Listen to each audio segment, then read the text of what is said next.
नमस्कार। महाशिवरात्रि और शनि प्रदोष व्रत की इस शुभ अवसर पे वैदिक एस्ट्रोलॉजी चैनल की ओर से आप सभी दर्शकों को ढेर सारा प्यार और शुभकामनाएं। आज महाशिवरात्रि क्यों मनाया जाता है और उसके और भी तरह तरह का क्या इम्पोर्टेंस है, इसके बारे में हम लोग जानेंगे। साथ में जानेंगे कि मेष से लेके मीन राशि तक का शिवरात्रि की जो तीसरा प्रहर है उसमें ग्रह नक्षत्र का क्या परिस्थिति रहेगा, प्रकृति में जो एनर्जी होगा उस एनर्जी से सारे राशि वालों कैसे लाभ उठा सकते हैं। वीडियो में ये भी डिस्कस करेंगे कि अगर आपके मन का कोई इच्छा है जो काफी दिनों से पूरा नहीं हो पा रहा है तो कैसे वो इस शिवरात्रि की और शनि प्रदोष व्रत की पालन करके वो इच्छाएं आप पूरा कर सकते हैं। आपका कुछ भी इच्छा हो सकते हैं, एजुकेशन रिलेटेड, फाइनेंस के रिलेटेड, शादी नहीं हो रहा है, संतान के लिए कामना है, सारे इच्छाओं का पूर्ति करने वाला ये महाशिवरात्रि और शनि प्रदोष व्रत की कैसे उद्यापन किया जाता है और क्या क्या करने से आप अधिक लाभ उठा सकते हो, इसके बारे में हम लोग इस वीडियो में जानेंगे। वीडियो को पूरा देखिएगा और अंत में अगर आपके उम्र 10 साल से लेकर 90 साल तक भी है, अंत में ऐसा एक सरल उपाय बताएंगे जो सभी लोग फॉलो कर सकते हैं। वैदिक शास्त्र में कहा गया है शिव जी के बारे में कि वैष्णव नाम जथा शंभु, शंभु के जैसे, शिव जी के जैसे महान वैष्णव कोई नहीं। संहिता शास्त्र में कहा गया है क्षीरम जथा दधि विकार विशेष योगात् संजायते नहि तथा पृथगस्तु हेतः जो संभुताम अपि तथा समुपैति कार्यात् गोविंदमादि पुरुषाम तमहम भजामि। तो यहाँ पे ब्रह्मदेव कह रहे हैं कि मैं उस आदि पुरुष गोविंद का साधना करता हूं, उसको पूछता हूं जो शंभु से पृथक नहीं है, या तो शंभु जो कृष्ण से पृथक नहीं है। जैसे कि दूध और दही का संबंध है वैसे ही कृष्ण और शिव जी की संबंध है। तो ये महाशिवरात्रि कब मनाया जाता है? देखिए, वैसे तो हर एक महीने में चतुर्दशी में शिवरात्रि आते हैं, हालांकि ये सबको पता नहीं होता है, लेकिन हर साल सूर्यदेव जब कुंभ राशि से गोचर करते हैं और फाल्गुन महीने का अर्थात फागुन महीने का कृष्ण पक्ष का जो चतुर्दशी तिथि होता है उसी को महाशिवरात्रि कहा जाता है। इस साल 18 फरवरी को रात के 8:02 से लेके अगले दिन यानी कि 19 नवंबर की 4:45 तक चतुर्दशी तिथि रहेंगे। और इस चतुर्दशी तिथि में भी शिव जी की जो आराधना है वो 4 प्रहर में 4 प्रकार से किया जाता है। पहला प्रहर 6:13 से स्टार्ट होगा और ऐसे चलते चलते लास्ट की जो प्रहर है वो 6:46 अगले दिन सुबह को समाप्त हो रहा है। तो जो लोग 4 प्रहर में शिवरात्रि का उद्यापन कर सकते हैं वो बहुत ही अच्छा है। जो लोग 4 प्रहर पे नहीं कर सकते हैं उनके लिए रात की 12:09 से लेके 1 बजे तक का जो समय है, अधिकतर भक्त रात की 12:09 से लेके रात की 1 बजे तक का जो समय है, इस समय पे शिवरात्रि का महा उद्यापन करेंगे। रात की 12 बजे कॉस्मिक में, प्रकृति में जो ग्रह का अवस्था है उसका एक चार्ट आप यहाँ पे देख सकते हैं। वृषभ लग्न का रहेगा, मतलब 19 फरवरी का हो जाएगा और वृषभ लग्न उस समय उदय होगा। वृषभ लग्न का चार्ट होगा और उस समय प्रकृति एक ऐसे परिस्थिति में हर साल रहता है और इस साल भी रह रहा है जिसमें आप लोग उस ऊर्जा को बहुत अच्छी तरह से अपने नित्य प्रतिदिन का जो जीवन है उस जीवन में लाभ उठाने के लिए यूज कर सकते हैं। चाहे वो अपना धन के लिए हो, मैरिज के लिए हो, अगर आप बीमारी से पीड़ा भोग कर रहे हैं उस बीमारी से छुटकारा पाने के लिए हो, वो हम धीरे धीरे आगे बात करेंगे। तो निष्कर्ष ये है कि 12:09 से लेके 1 बजे तक का जो रात की समय है उस समय पे आप लोग जो महाशिवरात्रि की जो उद्यापन होता है उस उद्यापन को कीजिए, मतलब अभिषेक वगैरह कीजिए। अब शिवरात्रि का तो बहुत सारे उपाख्यान व्याख्यान वैदिक शास्त्र में है। हम लोग सभी जानते हैं कि शिवरात्रि में प्रकृति और पुरुष की मिलन होते हैं, अर्थात पुरुष स्वरूप शिवजी,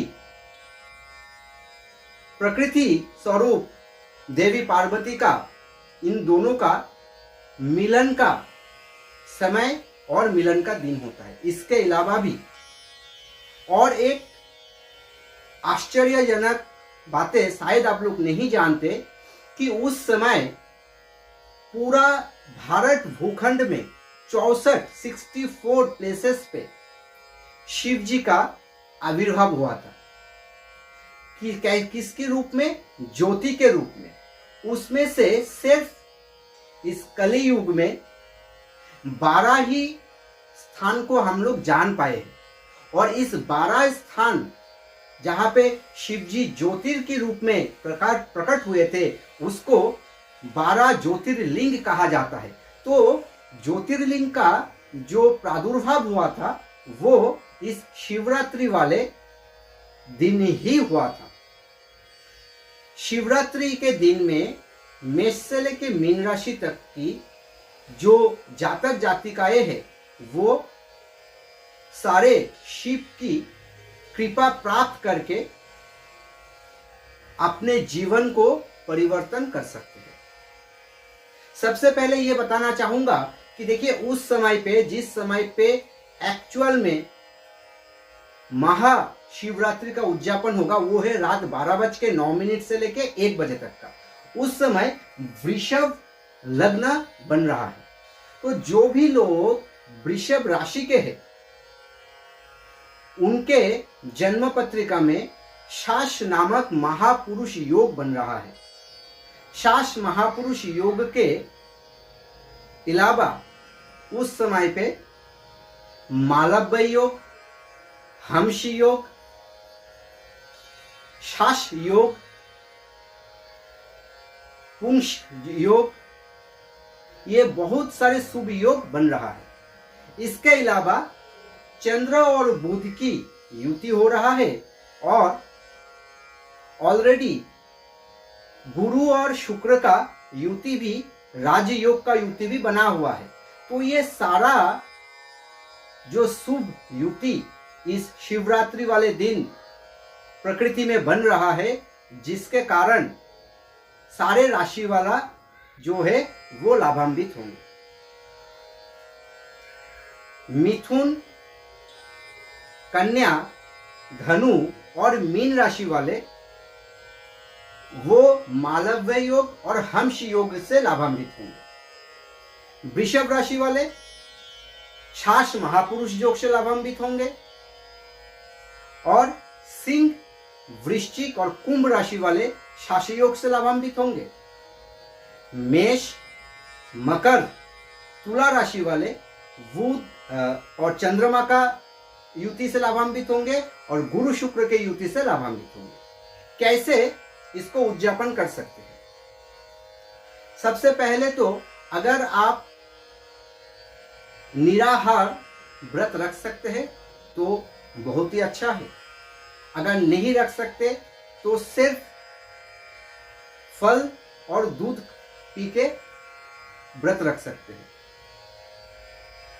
फल नहीं खाने से भी अच्छा है, दूध या तो पानी जैसे लिक्विड चीज आप खा सकते हैं, शरबत जैसे, शिकंजी जैसे चीजें आप खा सकते हैं। वैसे तो उत्तम कोटि का व्रत का मतलब होता है निराहार, है ना, बिना पानी का।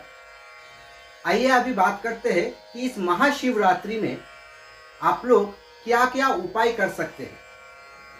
जिन लोगों को काफी मानसिक तनाव रह रहा है वे शिव मानस स्तुति का पाठ कर सकते हैं, जिससे 1 महीने के अंदर ही आप देख पाओगे डिप्रेशन जैसा कठिन बीमारी आपके अंदर से चला जाएगा। जो लोग संतान की कामना कर रहे हैं, अगर उनके घर में स्फटिक का शिव की लिंग है, स्फटिक शिवलिंग है, तो उन पे अभिषेक कीजिए, आपको बहुत जल्दी पुत्र संतान की प्राप्ति होगा।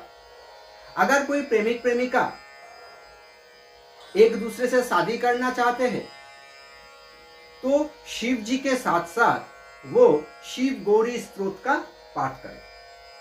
अगर आप काफी दिनों से बीमारी से पीड़ा भोग कर रहे हो तो 12 बजे 9 मिनट से लेके 1 बजे तक की जो समय है उस समय पे महामृत्युंजय मंत्र का जप कीजिए। अगर शत्रु आपको परेशान कर रहा है, मामला मुकदमा चल रहा है, तो उस दिन एक सरसों के तेल के दिया जो है वो शिव जी के सामने जला के आप बगलामुखी स्तोत्र का पाठ कीजिए। तो ये इन जनरल सारे स्तोत्र और मंत्र का मैंने बताया। ये आप लोगों को आज के डेट में बहुत आसानी से आपको गूगल में PDF के रूप में मिल जाएगा, तो वहां से आप डाउनलोड करके इसको पाठ कर सकते हैं। और सभी राशि वालों के लिए एक सरल सा उपाय अभी बताने वाला हूं। 10 साल के उम्र से लेके 90-100 साल के उम्र के कोई भी व्यक्ति ये सरल उपाय कर सकते हैं। ये कुश घास की एक उपाय है। आप किसी भी राशि के हो, सबसे पहले आप एक तांबे की लोटे में दूध या तो जल रखिए, कोई भी जो आपके पास अवेलेबल है। उसके पश्चात उसमें कुशाग्रास मतलब कुश घास जो होता है उसको उसमें डाल दीजिए और थोड़ा कुशाग्रास अपने हाथ में रखने के लिए बचा के रखिए। हाथ में, दाहिने हाथ में थोड़ा पानी ले लीजिए। गंगा जल, जमुना जल होने से अच्छा है। अगर गंगा जल या तो यमुना जल आपके घर पे नहीं है तो आप कैसे भी जल जो है वो दाहिने हाथ में लेके, डिस्क्रिप्शन पे मंत्र दिया हुआ है जल को कैसे पवित्र किया जाता है। उस मंत्र को उच्चारण करते हुए ओम गंगेश्च जमुना चैव गदावरी सरस्वती नर्मदा सिंधु कावेरी जलस्मिन सन्निधम कुरुहु, इस मंत्र को उच्चारण करने से ही आपका जल जो है उसमें सारे पवित्र नदियां जो है वो आ जाते हैं। अभी कुश घास को अपने हथेली पे रख के, दाहिने हथेली उस पानी पे रख के आप अपना नाम, अपना गोत्र उच्चारण करते हुए, कौन सी राशि पे आप जन्मे हुए हो, कौन सी नक्षत्र पे जन्मे हुए हो और कौन सी संवत्सर पे आपने जन्म लिए हो उसको उच्चारण कीजिए। अगर आपको संवत्सर का पता नहीं है तो आप हमें मैसेज कर सकते हैं अपने डेट ऑफ बर्थ देके, मैं आपको बता दूंगा कि आप कौन सी संवत्सर पे जन्मे हुए हो। अगर आपको संवत्सर के बारे में पता ही नहीं है और आप मैसेज भी नहीं कर पाओगे तो संवत्सर को छोड़ दीजिए। सिर्फ नाम, गोत्र, राशि, नक्षत्र बोल के आप उस जल में दृष्टि डाल के अपना जो भी मन का इच्छा है वो इच्छा उस पानी में बताइए। फिर उस पानी को क्या करना है, शिव जी की या तो शिवलिंग की चरण पे उस पानी को डाल देना है।